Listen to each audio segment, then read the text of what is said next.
Good afternoon.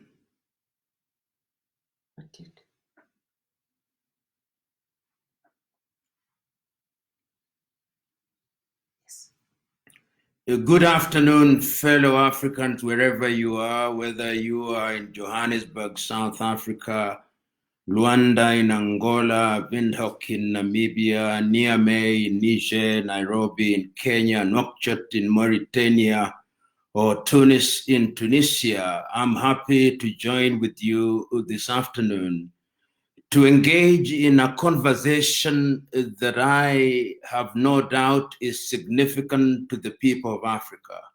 It is also very necessary at this very introductory moment for me to thank the EFF, who have found it fitting to organize this conversation, which I think is as topical and as evergreen as it has ever been. The question that we want to interrogate today is Pan-Africanism. And many scholars have said many things about Pan-Africanism, and I will not therefore detain myself by defining what Pan-Africanism is.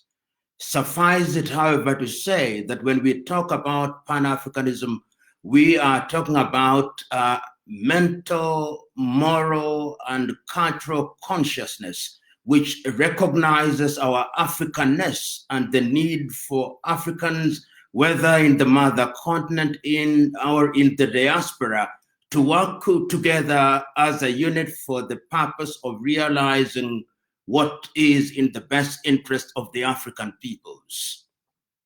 I want to start my conversation out of a speech that was delivered by Tanzania's the late President Mwalimu Julius Kambarage Nyerere on the 6th day of March 1997 in Accra, Ghana.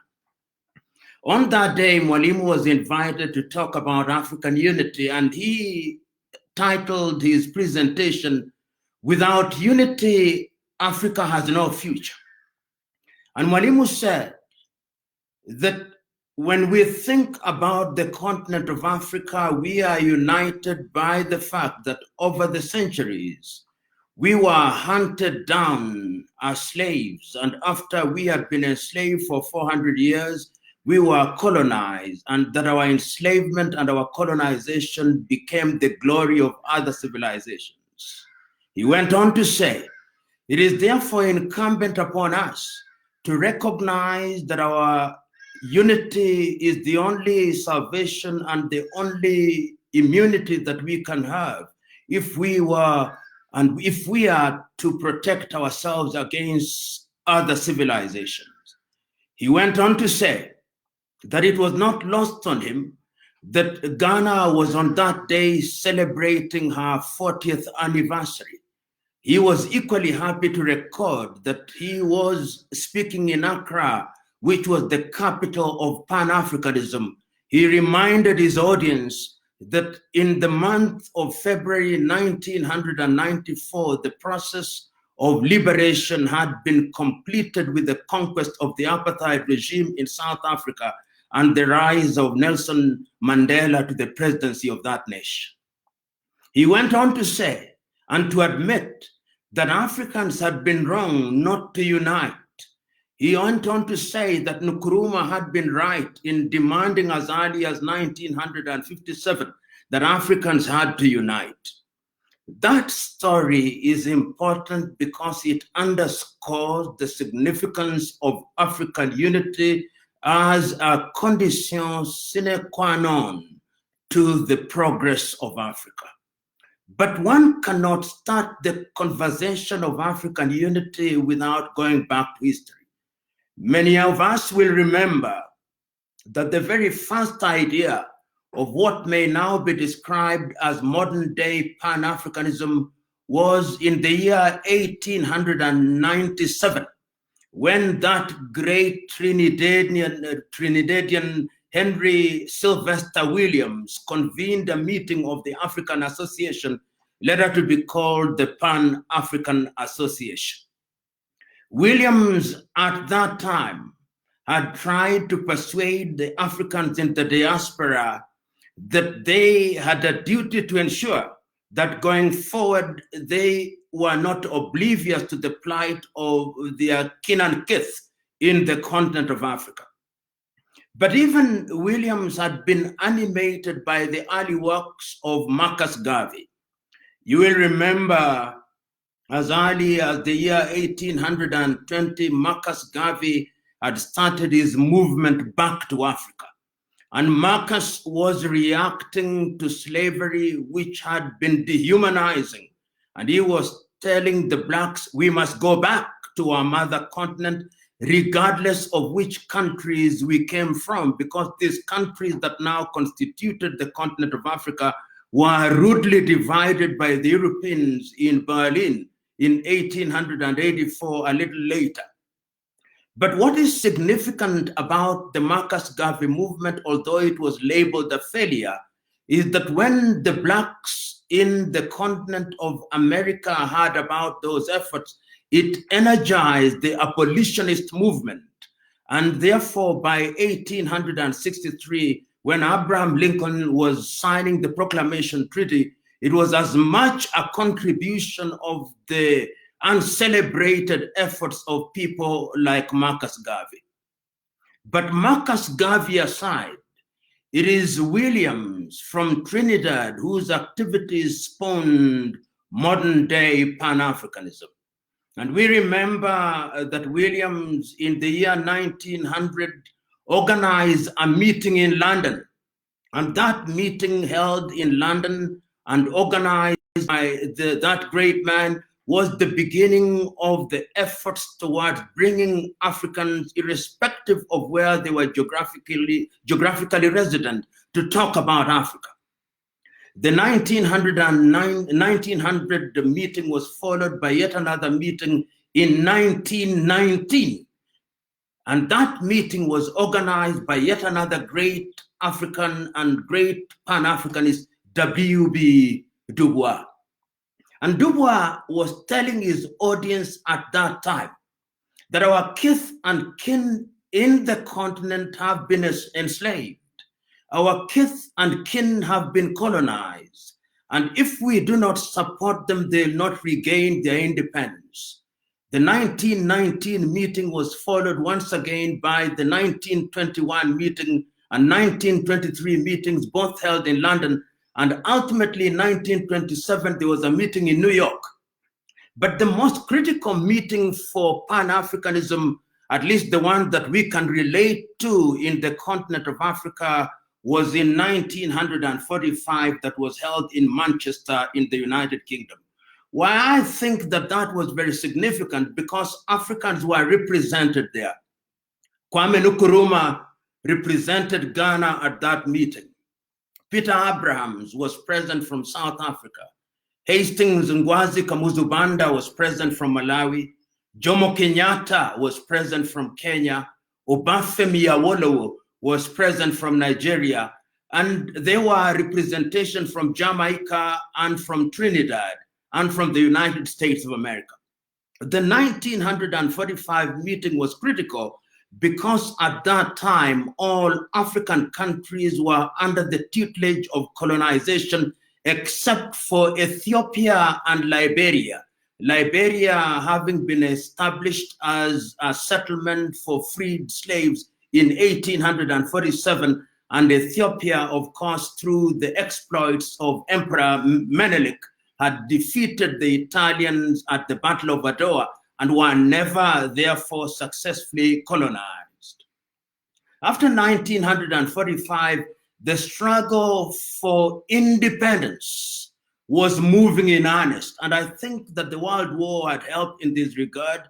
The freedom of India in 1947 had also helped in making colonization as a form of control to be one that was not very attractive to the colonizing powers. Which brings me to the question of how Africa was then divided. Africa, as we know, was divided in Berlin in 1884, and it was divided at that time amongst the European powers, chiefly the United Kingdom, Spain, Portugal, Germany, and of course, the Belgians through the activities of Leopold, sometimes referred to as Leopold of the Congo, had also succeeded. Of course, there were also other areas. The Arabs were present as colonizers in Zanzibar, the Omani Arabs. And we know that that particular exercise of the partition of Africa was deliberately designed to ensure that African countries were easy to manipulate. But as I've said, by 1945, the United Nations organizations having been established in San Francisco in the United States, and the Universal Declaration of Human Rights also having been endorsed in Paris, France in 1948, had recognized that colonization was dehumanizing. So that on the 6th day of March, 1957, when Ghana regained our independence, Kwame Nkrumah was very clear. And I think Kwame Nkrumah is not credited as much as he should be in this struggle for Pan-Africanism. If you listen to Kwame's statement or his speech on the day of the independence, he was as clear as he was passionate that the independence of Ghana meant nothing if the rest of Africa was not free. And he started in earnest to energize other African leaders. You remember that it is at that time that the French Fourth Republic was also being introduced with the return of Charles de Gaulle into power. And at that time, what majorly happened for the benefit of Africa was the decision of Guinea through Ahmed Sékou Touré to vote no, so that they could gain their independence. And by 1958, we now had Ghana representing the former British colonies as having regained their independence, and of course, Guinea-Conakry representing the former French colonies having regained their independence. And it is significant at that time that Kwame Nkrumah remains very faithful to his agenda, because in 1958 in Accra, Ghana, he calls a meeting, the All African People's Meeting. And what he is telling the leaders at that time, at the leaders of the countries which were independent at that time, and in that meeting, the countries represented were Ghana, Guinea, Ethiopia, Sudan, and Egypt. And he was telling his stalwarts at that time, if we are going to conquer the colonialists, we must be united and we must move as one united front.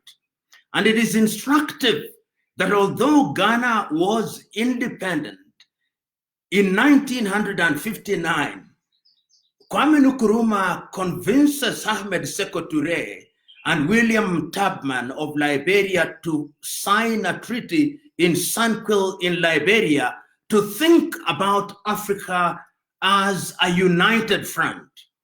There are a series of meetings at that time. The first meeting that we see at that time is in 1960. In 1960, we see the meeting that is held, I think 1960 and 1961, a meeting is held in Casablanca in Morocco. And the meeting in Casablanca in Morocco is one that once again is attended by true Pan-Africanists. It must always be remembered that even as early as those days, the colonial powers were very clear in their agenda, which sometimes was subtle, sometimes was not very subtle, particularly the French. The French had succeeded in recruiting the leaders of the so-called independent in Francophone Africa, people like Félix Houphouët-Boigny, people like Sylvanus Olympio in Togo, and others. And these were essentially fifth columnists whose agenda was to torpedo the entire process of the fight against colonization. So that when the meeting is held in Casablanca in Morocco, at that time, and even before we go to Casablanca in Morocco, in 1960, there is another meeting in Accra, Ghana. And at that meeting, we begin to see people beginning to gain interest in the struggle for independence. And I go back to 1960 because Frantz Fanon is representing Algeria at that time, even before the Algerians have regained their independence. And this is going to be significant because the struggle for decolonization becomes the rallying point in the struggle to unite the African peoples. But we are talking about Casablanca, but the colonialists have succeeded in persuading some Africans that you don't need unity. What you need is nationalism, so that we have two groups in 1961. The Casablanca group, which comprises Algeria, Egypt, Guinea, and Libya.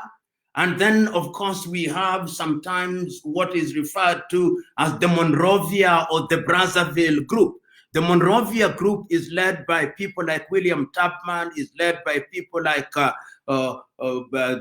leaders from Nigeria, and you have a number of people who think and are telling Kwame Nkrumah, Kwame, we know you are talking about unity, but we hold the view that Africa cannot be united in the manner that you desire. We are going to retain our nationalism, but we are going to cooperate. But Nkrumah is telling them this is not the route to take. Ultimately, both the Casablanca group and the Monrovia group meet in Addis Ababa, Ethiopia in 1963. And that is when the Organization of African Unity is founded. So that indeed it is the Monrovia Brazzaville group that wins, and Kwame Nkrumah and the Casablanca group loses out. But I want us to listen to the speech of Kwame Nkrumah on the 23rd day of May in 1963 in Addis Ababa. He was as passionate as he was eloquent. He told his audience, and allow me to paraphrase, if we do not come out of this meeting with a united African government, with one army, with one currency, with one capital, I am telling you that the erstwhile colonizer is going to ensure that we are divided. Those of you who are present here are going to get used to your national flags, to your national anthems, to your national mottos. Those of you who are going to be appointed as ministers are going to enjoy the perks that come with your office. Those of you who are here as heads of states and government, you are going to get used to 21 gun salutes, and it's not going to be easy to unite Africa. If only they had listened to the Osagifo on that day, Africa would have been totally different.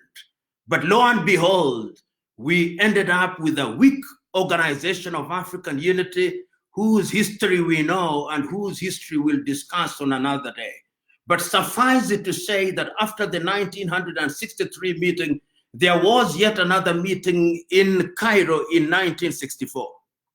And when we are holding the Cairo meeting in 1964, once again, it is the Monrovia Brazzaville group that is winning. The question at that time, what do we do with the inherited colonial boundaries? There are those who argued at that time that if we move in the direction of changing these boundaries, it will create conflict. At that time, there was already a boundary conflict between Ethiopia and Somalia. And ultimately, in Cairo, we came up with what is the Organization Africa's doctrine on the inviolability of the independence boundaries. And it was agreed that the independence boundaries would not be disturbed. And ultimately, of course, we know what that has brought about in terms of undermining African unity. It is also instructive that at that time, there are those who took the view that there was something that was beginning to emerge, the emergence of the Soviet Union after the World War II, and the emergence of the United States of America, and therefore a bipolar world, so that the world is forced to look either east nor west. And that is why Kwame Nkrumah says we should neither look east nor west, we should look forward. And you will appreciate that it is then that he writes his book in 1963, Africa Must Unite. And he enters into an arrangement with Ahmed Sékou Touré of Guinea, Modibo Keïta of Mali, Gamal Abdel Nasser of Egypt, Ahmed Ben Bella of Algeria, Habib Bourguiba of Tunisia, and Julius Kambarage Nyerere, and they are working jointly with Jawaharlal Nehru in India, and they come up with the idea of the non-aligned movement, the movement that is non-aligned and positively neutral. We are neither going to look east nor west. A lot of activities are taking place, and Africa is getting undermined. At that time, in 1963, there are 32 independent African countries. What then begins to happen? After 1965, 1965 is a marker year, because in 1965, Kwame Nkrumah convenes a meeting in Accra, Ghana. And the meeting had two agenda items. Agenda item number one, that we must leave Accra with a united government. Having failed in 1963, we must leave with a united government. Agenda item number two, that we must not forget that there are some African countries which are still under the colonial yoke. And it is incumbent upon all of us to ensure that we begin to move in the direction of guaranteeing their independence. But unfortunately, once again, Kwame Nkrumah did not carry the day. And what ended up happening is that the African Liberation Movement is what was established, and ultimately the Organization of African Unity did accept to form the African Liberation Committee, which was to be headquartered in Dar es Salaam in Tanzania. But it is critical at that time that the colonialists have started to invade Africa in a very subtle way. The French are active, the British are active, the Portuguese have yet to yield their colonies in Africa, namely Mozambique, Angola, Guinea-Bissau, and Cape Verde. They are still under the Portuguese tutelage. Equatorial Guinea has also not been freed from the yoke of the Spaniards. Africa is in a very dangerous state. And yet again, it is the Osagie for Kwame Nkrumah, whose name I shall pronounce and state ad nauseum today, because actually he is the high priest of Pan-Africanism. The Osagie writes a book, Neo-Colonialism, the Last Stage of Capitalism. Once again, he is warning the people that we cannot afford the luxury of resting on our laurels. And you know, what is sad at that time, through the activities of the colonial powers, is that the era of assassinations and coup d'etats begin in Africa. It begins as early as 1960. Silvanus Olympio is assassinated in 1960, barely a few months after becoming the head of state of Togo. And it's instructive that Silvanus Olympio actually escaped to the embassy of the United States of America, and is instructive that in fact, and is debated, that it is the French and the Americans who engineered his death. I know the late President Gnassingbé Eyadema claimed that he's the one who shot him, but who urged him to shoot Olympio? We have started a totally different phase. Olympio is dead in 1960, and we now have Lumumba in 1961. Once again, Joseph Kasavubu has been recruited by the Belgians. Mobutu Sese Seko has been recruited by the Belgians. And Patrice Lumumba is assassinated at the behest of these powers, courtesy of Moise Tshombe. And Congo has never known peace. They are destabilizing these countries to ensure that Africans are not united. And after 1961, in 1966, Kwame Nkrumah himself is overthrown. And after Kwame is removed from power, the Pan-Africanism debate now begins to take the back burner. I'm not, of course, unaware that people like Julius Kambarage Nyerere are still alive and well. But the truth is that with the death of Kwame Nkrumah, Africa is destabilized. We see now the frequency of coups, and some African commentators are now beginning to say that coups were as frequent as breakfast in Africa. Because immediately after Kwame is overthrown, in neighborhood in Nigeria, we see the departure of Nnamdi Azikiwe and Abubakar Tafawa Balewa. And after that, a series of coups in that part of the world. In Algeria, Ahmed Ben Bella is also overthrown. In Mali, Modibo Keita is also overthrown. In Guinea-Bissau, of course, not in the 60s, but later in the 70s, in Guinea-Bissau, Amilcar Cabral is also overthrown. And you can begin to see that the only people who are spared the coup d'etats are the recruits. Recruits such as Felix Houphouët-Boigny of Cote d'Ivoire. Recruits such as Daouda Kairaba Jawara of Guinea. And others who are wishy-washy.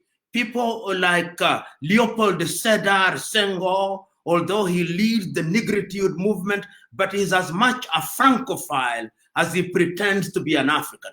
So that there is a sense in which when you go into the entire Sahelian region, whether you are in Mauritania, we see a coup d'etat and the emergence of Mokhtar Ould-Daddah, and you go down there and you see the departure of people like David Dacko in Central Africa and the emergence of Jean Bedel Bokassa, and you go into different countries, you see changes have taken place, and all these are designed to undermine Africa. Meanwhile, the question that then arises is that Africa is divided into this new world. You will remember I talked about the bipolar world, the United States of America and the Soviet Union. They themselves are engaged in recruitment. And I think this is very critical so that we are better able to appreciate why the Pan-African movement is now undermined. We now have those who are aligned to the East and those who are aligned to the West, and Africa becomes a theater of conflict. And we have recruits such as Mobutu Sese Seko doing all manner of evil in the Democratic Republic of Congo, but you cannot remove them because the United States of America ensures that they are there. People like Jean Bedel Bokassa are cannibals, but you can't remove them. And even in the North, and sometimes I hear this debate whether our Arab friends are also candidates for Pan-Africanism. Permit me to remind my audience and you, kith and kin and brethren, that in the early days of the struggle, beyond being a Pan-Arabist, Gamal Abdel Nasser of Egypt was a great Pan-Africanist.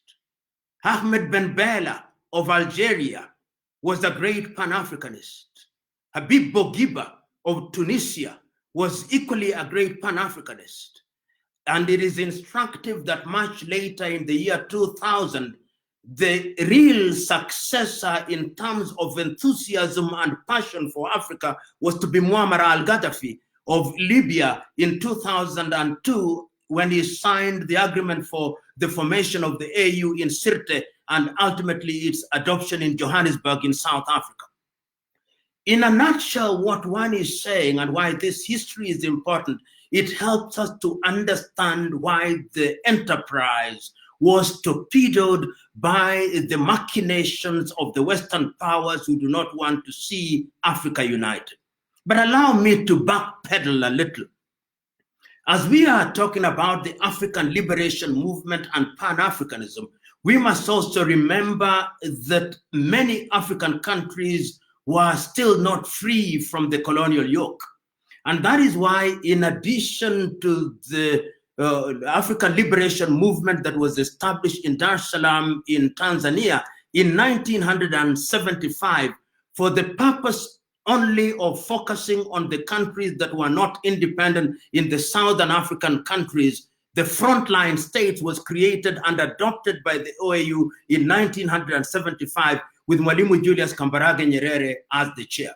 And the agenda of the frontline states, and which comprised Tanzania, Zimbabwe, Angola, Zambia, those states were mandated with the task of ensuring that Mozambique was free, Rhodesia then, which is Zimbabwe, was free, Namibia was free, Angola was free, and South Africa to be liberated from the apartheid regime. And it is critical to appreciate that it is the Pan-Africanist spirit that informed the formation of the frontline state. The apartheid regime was raiding these countries every so often.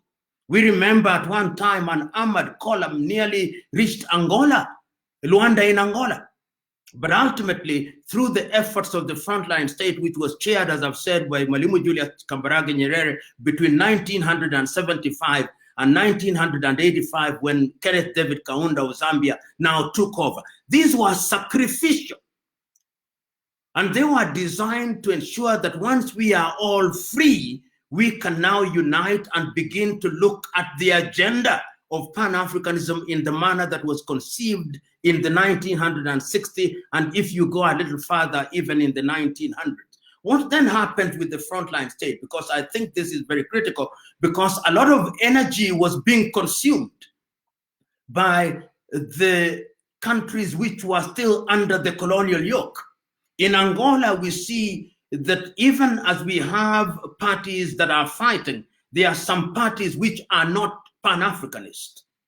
FNLA of Holden Roberto, UNITA of Jonas Malheiro Savimbi, and of course, we have Agostinho Neto's MPLA. It succeeds because it is supported and it is assumed that Neto is going to join in the Pan-African agenda. Equally, when the Pan-Africanists are supporting ZANU-PF at that time, or the ZANU-PF and ZAPU at that time, it is assumed that after Robert Mugabe and Joshua Nkomo regain power from the Smith administration, they will strengthen the African movement.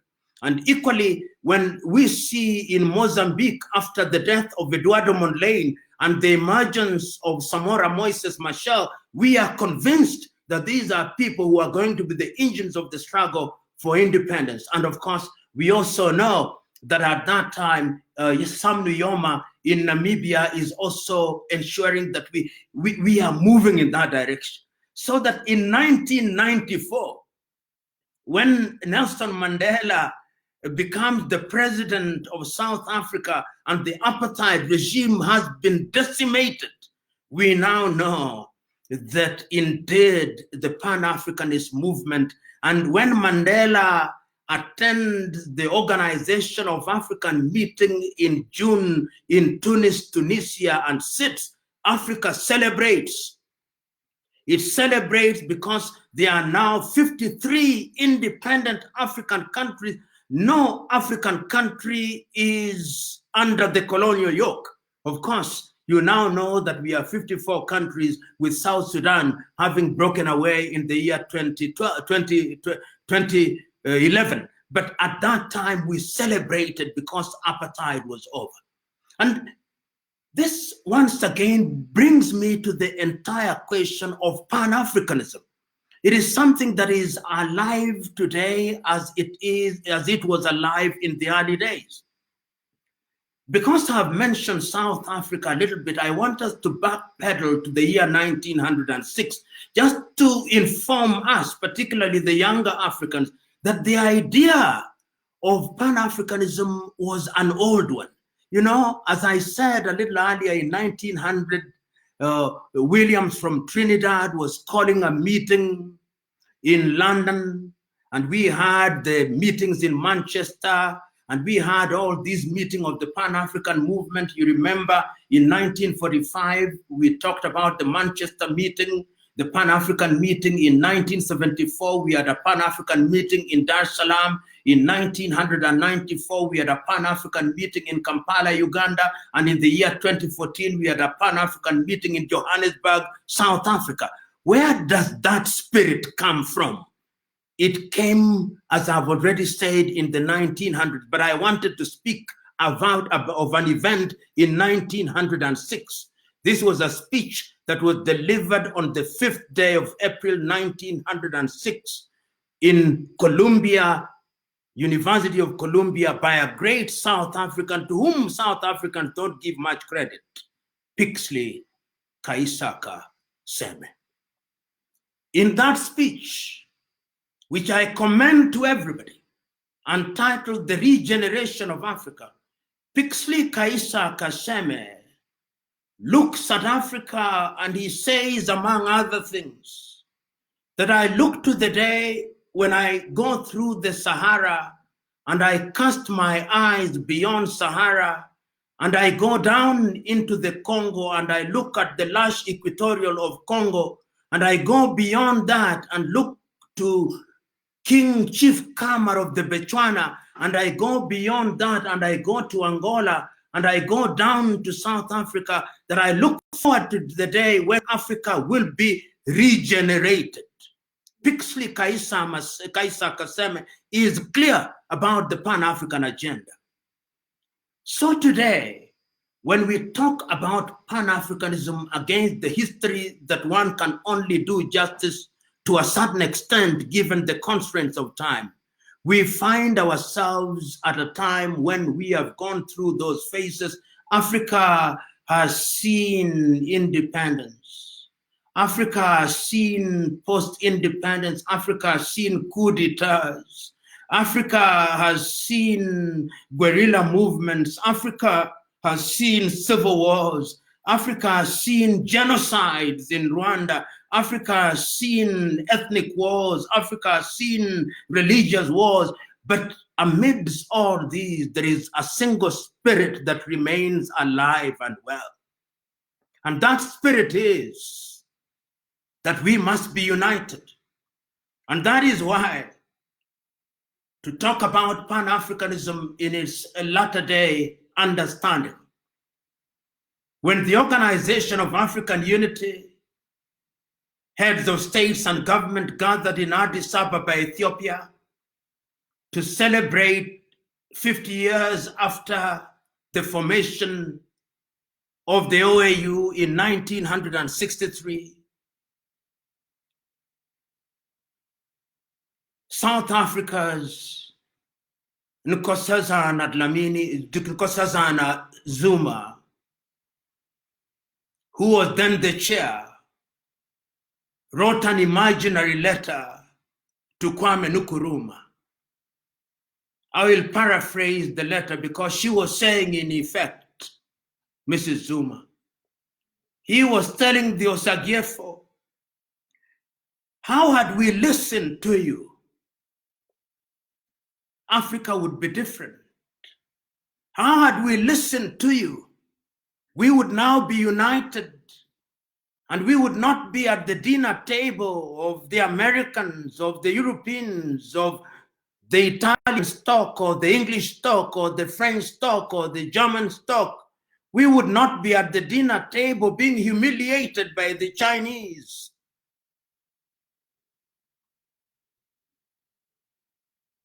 Zuma wrote that imaginary letter and said, but all is not lost.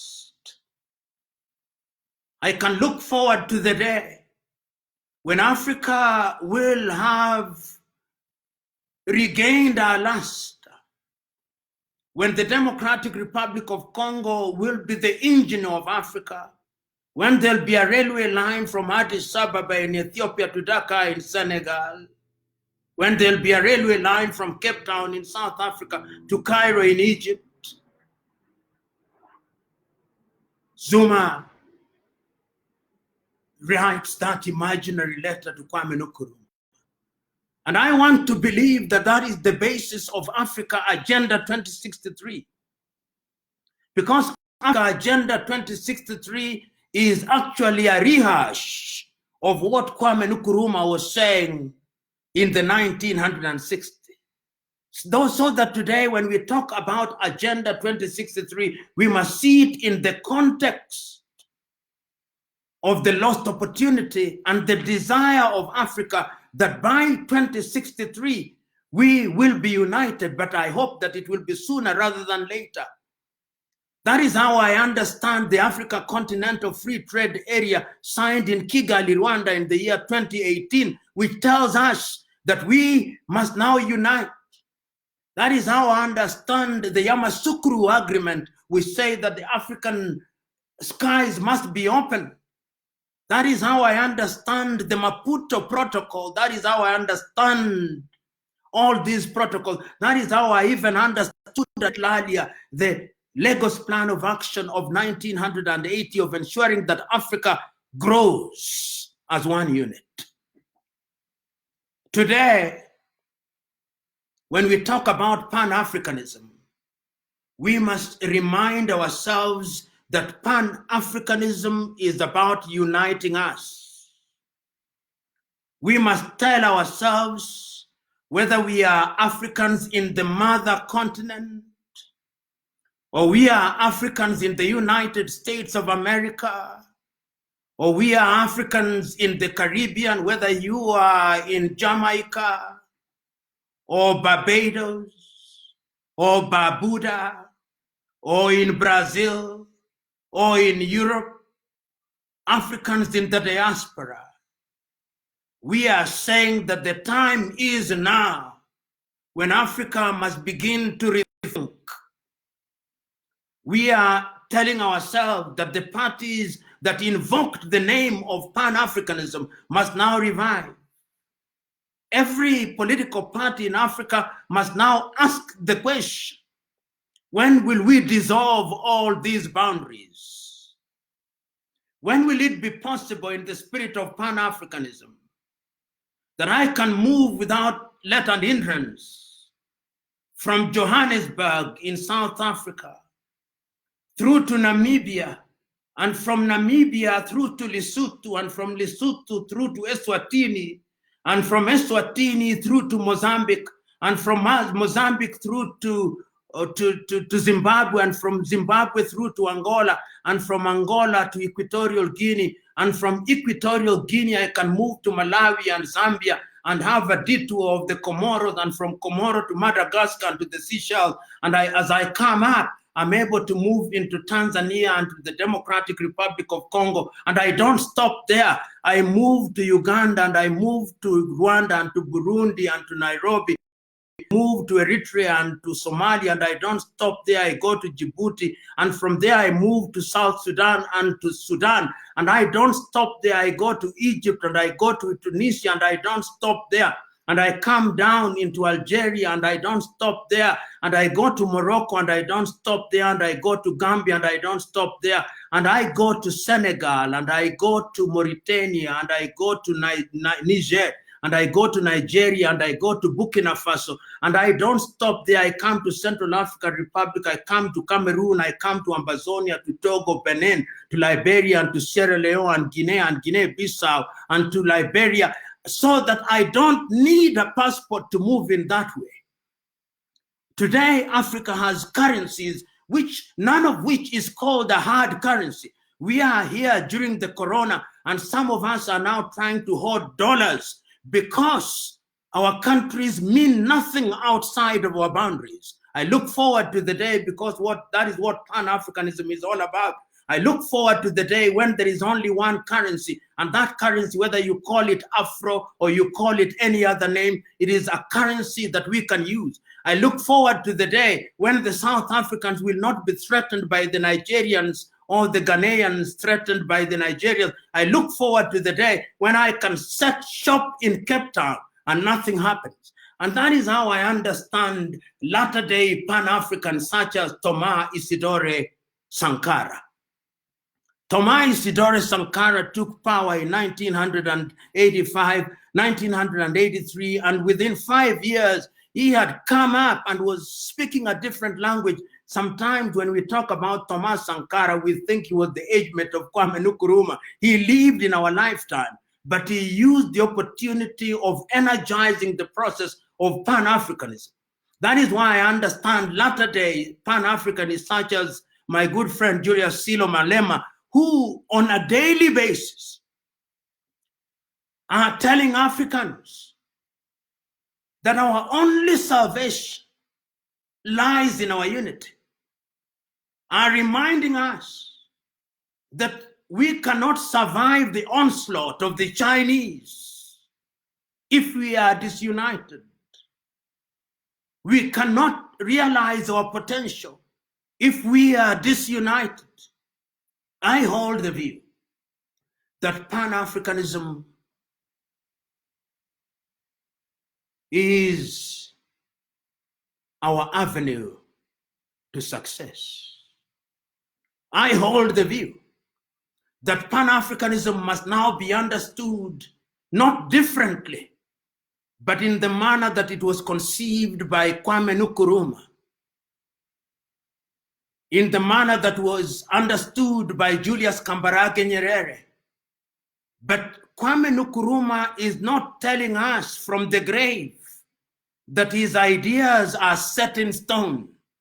Kwame Nkrumah is telling us that you, the younger generation, must now take the baton. And this brings me to the speech that I started with. The speech that was delivered on the 6th day of March, 1997 by Julius Kambarage Nyerere had stopped at a point when Mwalimu had said that our salvation demanded that we are united. And he said,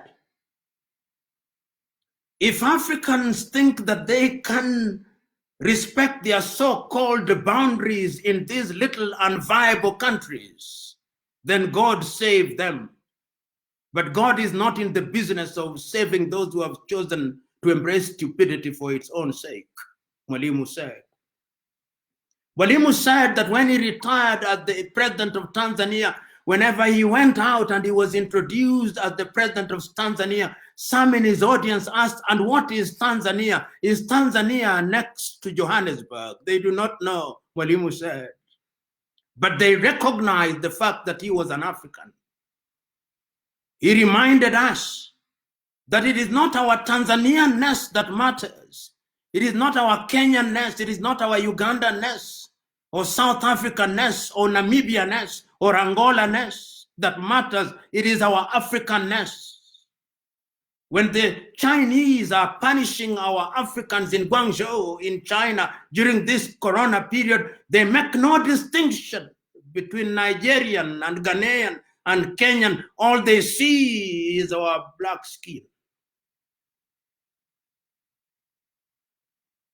When we are being humiliated in European airports and are being asked for all manner of vaccination, and I suspect that in the coming future, we will not go to Europe unless we have a vaccine which is manufactured by Roche or some other pharmaceutical company in Europe. We will not be allowed to go into that part of the world. When our great sons and daughters in the diaspora are being humiliated in the United States of America or in Brazil, they are not asking whether they are Ghanaians or whether they are Guineans or whether they are Central African Republicans. They are saying these are Africans, they are of one stock. Mwalimu was said. And he said that our generation may have been successful in midwifing the process of independence. The time is now that you, younger generation, must now take the baton and ensure that all these little organizations that you have created, East African Community, SADC, ECOWAS, Maghreb, Central African Unity, combine them into one so that Africa can be united. And we are not being naive in saying that we will be united immediately. We must begin to move in the direction. Because I'm being hosted from South Africa, I want to remember something that I saw as a young man in the 1980. It is a documentary prepared by a great Pan-Africanist and a Kenyan, Professor Ali Mazurui, Africa, a Triple Heritage. And in that particular documentary, he talks about many things, but I'm choosing only one because it captures a conversation with the current president of South Africa, Matemela Cyril Ramaphosa, who was then the Secretary General of a trade union. In those younger days, he had a beard. In those younger days, he smoked and smoked in style. And as Mazurui talks about him, he says that there have been many trade unionists who have been in the struggle for the liberation of Africa. And he said, Sekou Touré was a trade unionist. Patrice Emery Lumumba was a trade unionist. Whether Ramaphosa will one day move from trade unionism to political leadership, I do not know. Mazurui was not a Jewish prophet, but Matemela Cyril Ramaphosa is now the president, not only of South Africa, but the chair of the African Union. How I wish that when he leaves that office of the chair of the AU, he will have embraced the spirit of the Osagyefo Kwame Nkrumah. He will have embraced the spirit of Julius Kambarage Nyerere. He will have embraced the spirit of Thomas Sankara. He will have embraced the spirit of Modibo Keita. He will have embraced the spirit of Ahmed Ben Bella. He will have embraced the spirit of Amilcar Cabral. He will have embraced the spirit of Nelson Holisa Mandela, and he will lead the continent towards unity so that historians may remember him fondly. How I wish that Pan-Africanism going forward will mean that from today henceforth, wherever we are in mother continent, wherever we are in the diaspora, we will now begin to read from the same script, a script which says, our inherited boundaries mean little. A spirit which says that our unity must mean that we improve intra-African trade. A spirit which says that we must now have a single passport. A spirit which says that we must have a single currency. A spirit which says that we must standardize our education. A spirit which says that all the resources of Africa will be utilized for the benefit of Africa. A spirit which says that we shall not discriminate amongst ourselves. A spirit which says that there will be no xenophobia. A spirit which says that our success lies in our unity.